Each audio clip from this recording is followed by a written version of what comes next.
The fluorescent lights of Alexander Kane's corner office blazed against the Manhattan skyline as he reviewed quarterly projections that would determine the fate of 300 employees.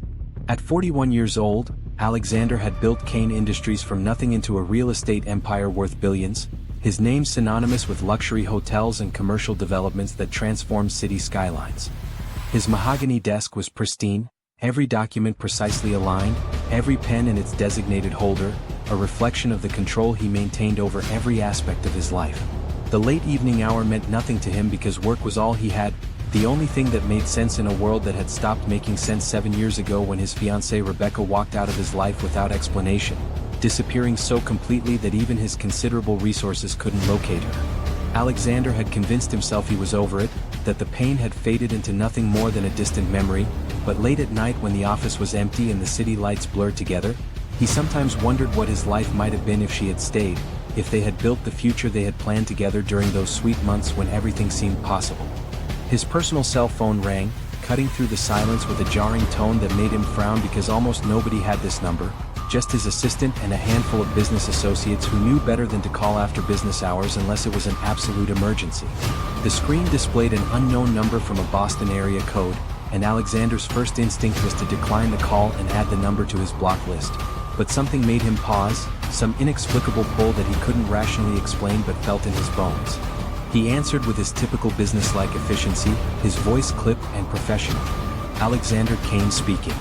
The voice that responded was male, older, and carried the weight of someone delivering the worst possible news. Mr. Kane, my name is Dr. Richard Foster, and I'm calling from Boston General Hospital. I apologize for contacting you this way, but I'm calling about Rebecca Walsh. She listed you as her emergency contact years ago and never updated the information. I need to inform you that Ms. Walsh is currently in our intensive care unit following a severe car accident 3 days ago. Her condition is critical, and the hospital administration has scheduled the removal of life support for tomorrow morning unless a family member or authorized representative intervenes. I realize this must come as a shock, but you're the only contact we have, and I felt it was my duty to reach out before we proceed with the termination protocols. The words hit Alexander like a physical assault, each syllable stripping away years of carefully constructed emotional barriers and leaving him raw and exposed in ways he hadn't felt since the day Rebecca left. His hand gripped the phone so tightly his knuckles turned white, and for a moment he couldn't form words, couldn't process what he was hearing beyond the simple devastating fact that Rebecca was dying and he was apparently the only person who could save her. What happened? How bad is it? His voice came out rougher than intended, emotion leaking through despite his attempts to maintain control.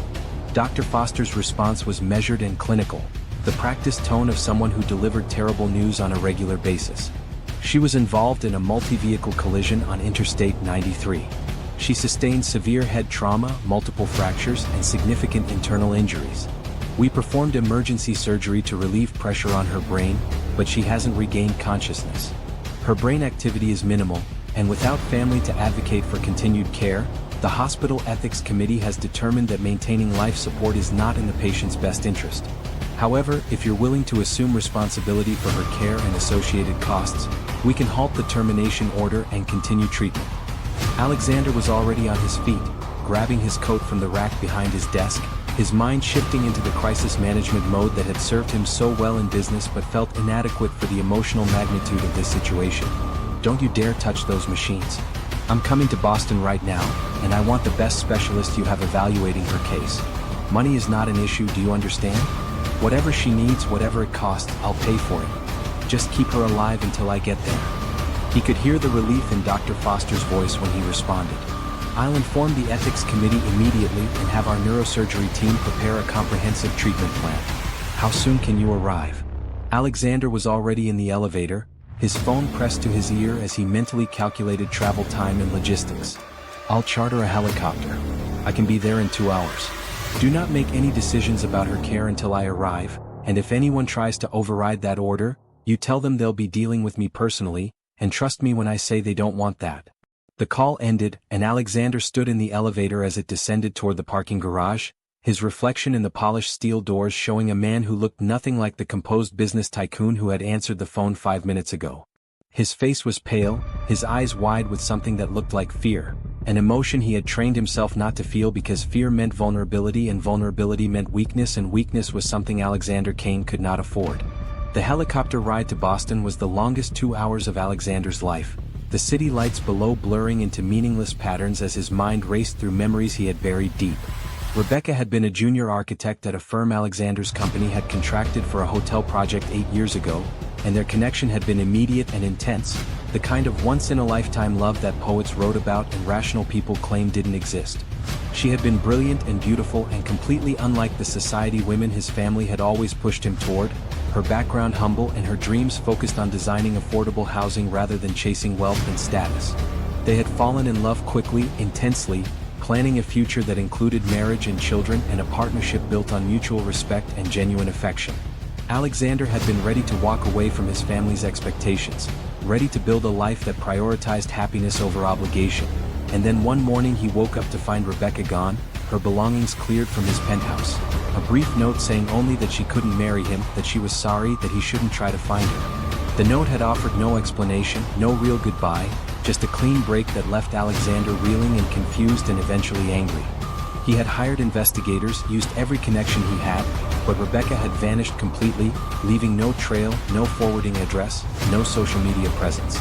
After 6 months of searching, Alexander had forced himself to accept that she didn't want to be found, that whatever her reasons for leaving, they were strong enough to make her erase him completely from her life. He had thrown himself into work with single-minded intensity, building his empire higher and wider, convincing himself that success was enough, that he didn't need love or companionship or anything beyond the satisfaction of closing another deal. But now, sitting in this helicopter racing through the night toward a woman who might already be gone, Alexander realized he had been lying to himself for 7 years, that he had never stopped loving Rebecca, had never stopped wondering what went wrong, had never stopped hoping that someday he would understand why she left. Boston General Hospital loomed ahead, its windows glowing against the pre-dawn darkness, and Alexander barely waited for the helicopter to land on the rooftop pad before he was moving, taking the stairs down to the intensive care unit because waiting for an elevator felt impossible when every second mattered. Dr. Foster met him outside the ICU, a man in his 60s with kind eyes and the tired expression of someone who had seen too much suffering. "Mr. Kane, thank you for coming so quickly. Ms. Walsh's condition is unchanged, but I've assembled our top neurologist and trauma surgeon to brief you on her case. Before you see her, I need to prepare you for what you're going to encounter. She's on a ventilator, has multiple IVs and monitoring equipment, and the injuries to her face are significant. I know this is someone you cared about, and seeing her like this will be difficult." Alexander nodded, his jaw tight with the effort of maintaining composure. "I understand. Take me to her." The ICU was a maze of curtained areas and beeping machines, the air thick with antiseptic and the underlying smell of sickness that no amount of cleaning could eliminate. Dr. Foster led Alexander to a private room at the end of the corridor, hesitating with his hand on the door. "She's in here. Take whatever time you need, and when you're ready, we'll discuss treatment options."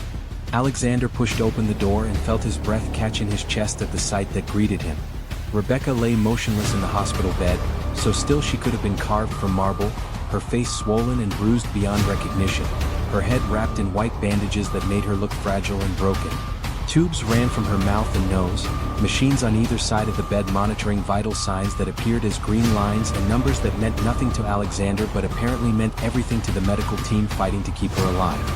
Her dark hair, which he remembered as long and lustrous, had been shaved for the surgery, and her arms, visible above the thin hospital blanket, were covered in bruises and connected to so many IVs that Alexander couldn't count them all. He moved closer to the bed on legs that felt unsteady, reaching out with a trembling hand to touch her fingers where they lay limp against the white sheets.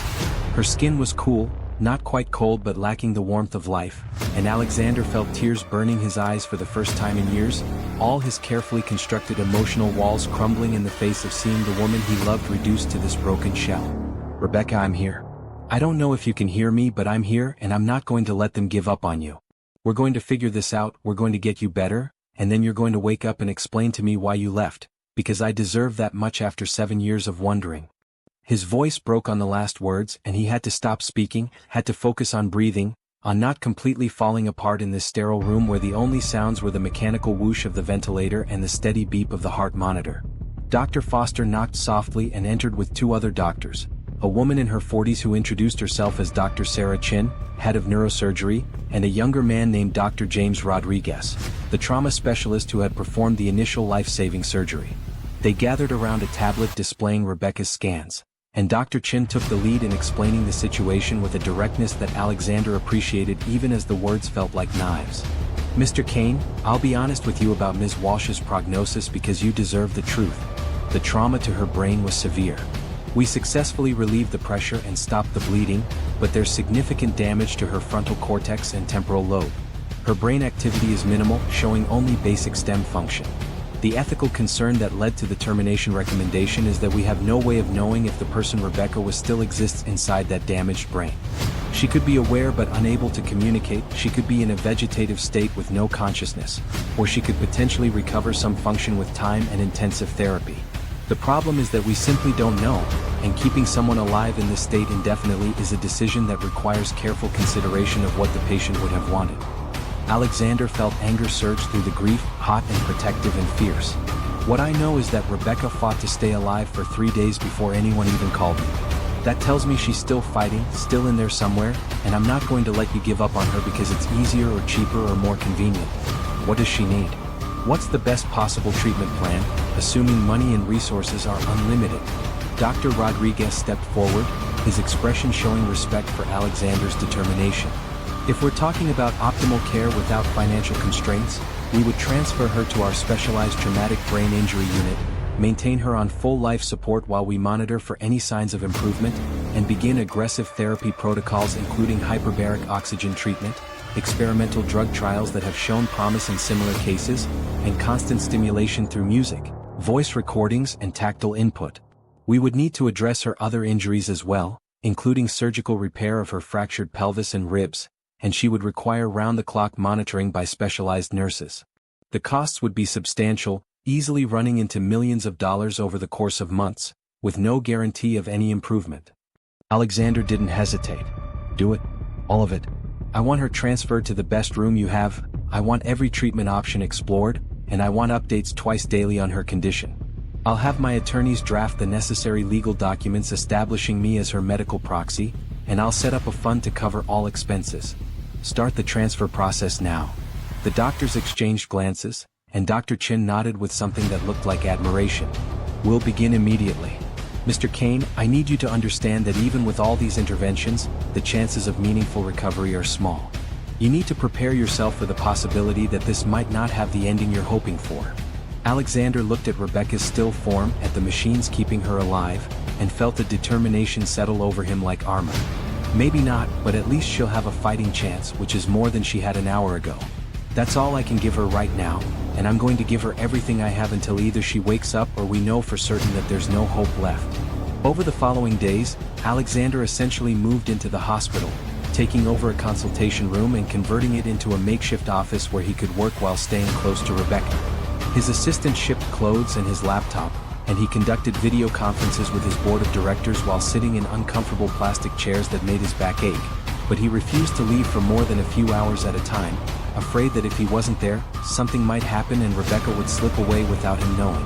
The specialized brain injury unit was state-of-the-art, with equipment Alexander hadn't even known existed and a team of specialists who seemed cautiously optimistic about trying new approaches, though they all made it clear that optimism needed to be tempered with realism. Rebecca was moved to a private suite that looked more like a hotel room than a hospital space, with soft lighting and comfortable furniture for visitors and monitoring equipment that was somehow less intrusive than the ICU setup had been. Alexander spent hours sitting beside her bed, talking to her about everything and nothing, catching her up on 7 years of his life, telling her about buildings he had constructed and deals he had closed and the empty success that had defined his existence without her.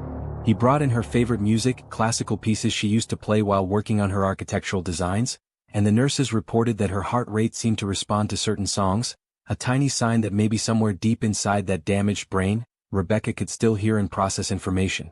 Alexander hired a private investigator to track down information about Rebecca's life over the past 7 years, needing to understand what had happened to her, where she had been, why she had stayed away. The information that came back was both illuminating and heartbreaking. Rebecca had moved to Boston and continued her architecture career, working for a small firm that specialized in low-income housing projects, living modestly in a small apartment in a working-class neighborhood, and apparently living alone with no significant relationships or close friends that the investigator could identify. She had changed her name slightly, going by her middle name instead of Rebecca, and had kept a low profile that suggested someone trying hard not to be found. The most surprising discovery was a small storage unit registered in her name, and when Alexander gained access to it through his legal team, he found boxes of sketches and plans for a community center project that she had apparently been working on for years, dozens of detailed drawings showing a vision for a space that would provide free services to struggling families. Looking through those drawings, seeing the care and passion Rebecca had poured into a project that clearly mattered deeply to her, Alexander felt a connection to the woman he had loved and a painful reminder of how much he had lost when she left. He brought some of the sketches to the hospital and pinned them on the walls of her room, surrounding her with her own work, hoping that maybe seeing her dreams displayed around her would somehow reach through the darkness and call her back. Dr. Chin stopped by regularly to review Rebecca's progress, and while the news was never dramatically positive, there were small signs that encouraged continued treatment. Her brain scans showed slightly increased activity in certain regions, her body was healing from the physical trauma, and occasionally her fingers would twitch or her eyelids would flutter in ways that seemed like more than just random nerve responses. These are encouraging signs, but I don't want you to get your hopes up too high, Dr. Chin cautioned during one of their evening conferences. Brain injuries are unpredictable. She could wake up tomorrow with most of her faculties intact, or she could remain in this state for months or years. Some patients never regain consciousness, while others surprise us by recovering far beyond what we expected. The honest truth is that we just don't know. Alexander nodded, accepting the uncertainty because he had no choice, but privately he refused to believe that Rebecca wouldn't come back to him. She was the strongest person he had ever known, the woman who had built a career from nothing, who had walked away from wealth and comfort because her principles mattered more than security, and he couldn't accept that someone with that much strength would just give up and fade away. He started spending nights in her room, sleeping in the reclining chair beside her bed, often waking to find his hand somehow intertwined with hers though he didn't remember reaching for her in his sleep. The nurses grew accustomed to his presence, bringing him coffee in the mornings and gently reminding him to eat and shower and take care of himself. His assistant managed his business affairs remotely, and Alexander was surprised to discover that his company ran just fine without his constant oversight, that the systems he had put in place worked efficiently without his micromanagement, and that maybe he had been using work as an excuse to avoid dealing with the emotional emptiness in his personal life. One evening, 3 weeks after Rebecca's accident, Alexander was reading to her from one of the architecture books he had found in her apartment, describing an innovative housing project in Singapore, when he felt her fingers move against his hand. It was subtle, barely perceptible, but definitely intentional, a small squeeze that made his heart leap with hope. He pressed the call button for the nurse, his voice urgent. She moved her hand, she squeezed my fingers. The nurse came quickly, checking Rebecca's vitals and performing a series of tests, shining lights in her eyes and checking her reflexes. I'm seeing some increased responsiveness, Mr. Kane. Let me get Dr. Chin. Within minutes, the room was full of medical staff, all of them examining Rebecca with renewed interest and cautious excitement. Dr. Chin performed a detailed neurological exam, and when she finished, her expression was carefully neutral but her eyes showed hope. There's definitely increased activity. Her pupils are responding to light more consistently, her reflexes are stronger, and her brain scans from this morning showed continued improvement in the damaged areas. This doesn't mean she's going to wake up immediately, but it's the most encouraging sign we've seen since she arrived. Keep talking to her, keep engaging with her, because clearly something is getting through. Alexander felt tears streaming down his face, not bothering to hide them because in this moment, surrounded by machines and medical staff and the woman he had never stopped loving, there was no point in pretending to be the controlled businessman who never showed emotion. He leaned close to Rebecca's ear, his voice thick with hope and longing. Come back to me, Rebecca. I know you're in there, I know you can hear me, and I need you to fight your way back. We have so much to talk about, so much time to make up for, and I promise you whatever reason you had for leaving, whatever scared you away, we'll figure it out together. Just please wake up. The improvement in Rebecca's condition continued slowly over the following weeks, small incremental changes that gave Alexander hope even as the doctors cautioned patience and managing expectations. Her eyes began to move beneath her closed lids, tracking sounds and responding to voices, and occasionally she would make small sounds that weren't quite words but suggested awareness and intent.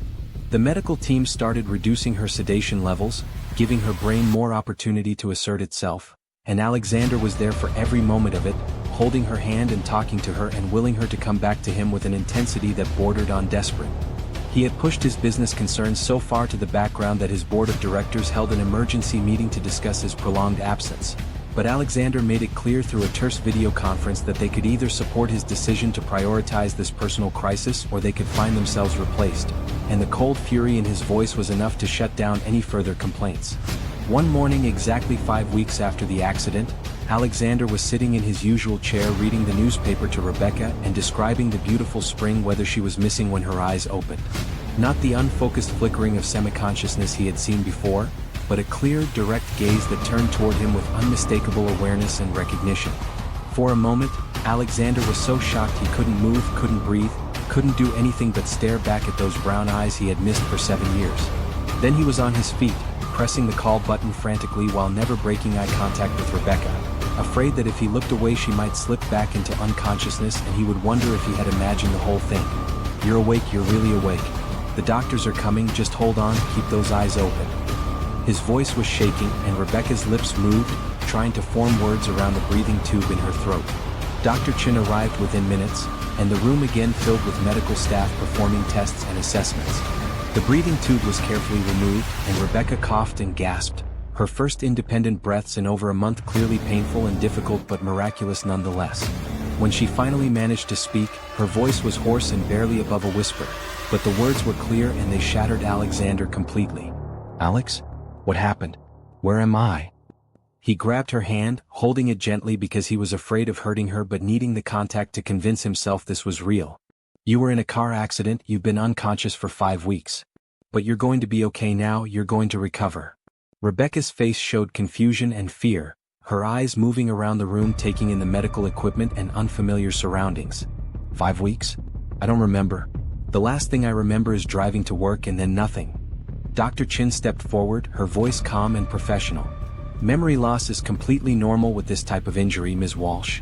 Your brain experienced significant trauma, and it's going to take time for everything to come back. Right now, I need to run some tests to assess your cognitive function and motor skills. Mr. Kane, would you mind stepping outside for a few minutes?" Alexander didn't want to leave, wanted to stay close to Rebecca now that she was finally awake, but he nodded and reluctantly released her hand. "I'll be right outside, Rebecca. I'm not going anywhere." In the hallway, Alexander paced like a caged animal, his heart pounding with relief and joy and 1,000 questions he desperately needed answers to but knew would have to wait until Rebecca was stronger. After what felt like hours but was probably only 30 minutes, Dr. Chin emerged with a smile that transformed her usually serious face. "She's doing remarkably well, Mr. Kane. Her speech is clear, her memory of events before the accident seems intact, and while there's some weakness on her right side, I'm optimistic that physical therapy will address most of that.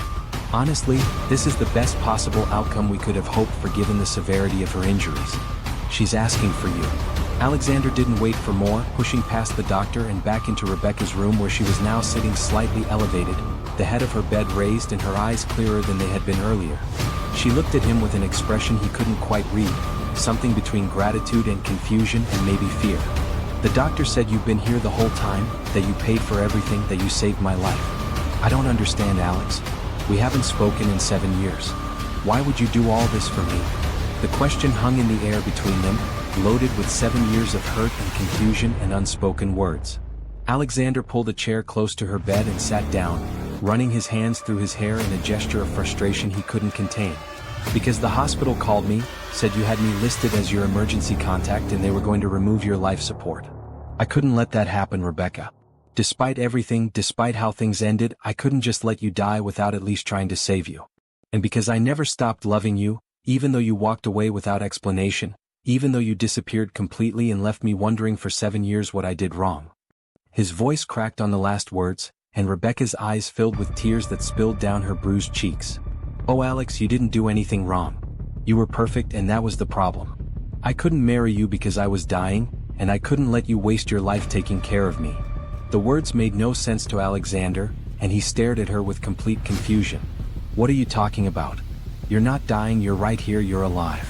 Rebecca took a shaky breath, and when she spoke, her voice was filled with pain and regret. 7 years ago, about 2 weeks before I left, I was diagnosed with a genetic condition called Huntington's disease. It's hereditary, incurable, and it causes progressive brain degeneration. My mother had it, and I watched her deteriorate over years until she didn't even recognize me. When I got my diagnosis and learned I had inherited the same fate, I couldn't bear the thought of putting you through that, of you watching me slowly lose my mind and my ability to function. So I left because I loved you too much to let you tie yourself to someone with no future. Alexander felt like he had been punched in the chest, all the air leaving his lungs as the meaning of Rebecca's words sank in and recontextualized everything he had believed for 7 years. She hadn't left because she stopped loving him, hadn't disappeared because of something he did wrong, but because she was trying to protect him from pain she thought would be too much to bear. The nobility of it made him furious and heartbroken in equal measure, angry that she had made such a monumental decision without giving him any choice, that she had stolen 7 years they could have spent together because she assumed he wouldn't want to face her illness with her. You should have told me, Rebecca. You should have given me the choice instead of just deciding you knew what was best for both of us. Do you have any idea what these 7 years have been like? I've been half alive, going through the motions, building an empire that means nothing because I had nobody to share it with. You were it for me, the only person I ever truly loved, and you took that away without even giving me a chance to tell you that I would have stayed, that I would have been there through whatever came, because that's what love means.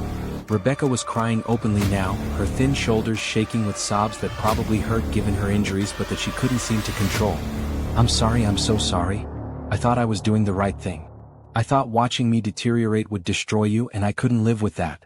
I figured if I disappeared completely, you would eventually move on, find someone healthy who could give you the life you deserved.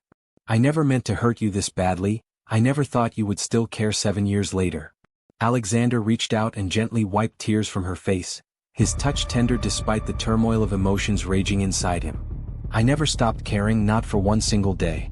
And I need you to understand something, Rebecca. Whatever time we have, whether it's 7 years or 7 months or 7 days, I want to spend it with you. I don't care about Huntington's, I don't care about what might happen down the road, I only care that you're alive right now and we have a second chance that most people never get. Please don't take that away from us again. They talked for hours, Alexander pulling every detail from Rebecca about her diagnosis, her decision to leave, the 7 years she had spent living quietly in Boston and preparing for a future where her mind would slowly betray her. She told him